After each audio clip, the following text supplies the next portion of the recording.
Okay, next step then, we're going to start looking at the bechamel.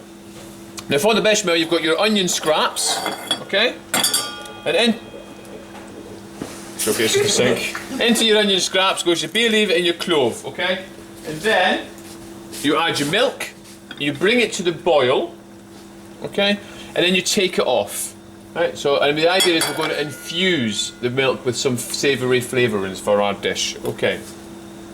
Now that's the way we're going to do it. To do a traditional clouty onion, you would get half an onion, you would put a bay leaf on, and then you would sort of stab with the clove through the bay leaf. I hate that. Okay? And that sits in your water. But I find, you know, we're going to have onion scraps from our diced onion. There's no point in cutting into more onions. And anyway, I think for what we're doing and the quantity we're doing, you get a nicer flavour. Now when that has boiled, so here's one I prepared earlier, okay? Can you see that? You're just going to pass it through a sieve. Oops, a daisy.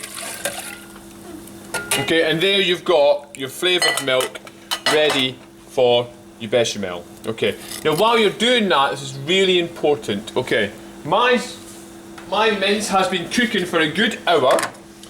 Now during that hour, I've had to add water now and again because as this cooks, can you see, I mean, all your guys are cooking here nicely now, it evaporates, okay?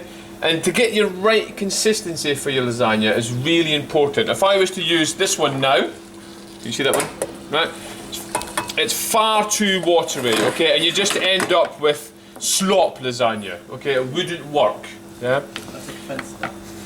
But this will be beautiful eventually, okay? So while you're working, you need to keep revisiting your lasagna, giving it a stir, make sure it's not catching, not burning, and if it's too thick, add a little bit of water. Your measurable point really is once your carrots are soft and it's been on for at least an hour, your mince should be ready. Any problems next week, give me a shout, we can have a look at it. But there you go, you're looking for something that's quite, no, that looks beautiful, okay? It's lovely, it's thick, there's no excess moisture there, and that'll hold beautiful in my lasagna.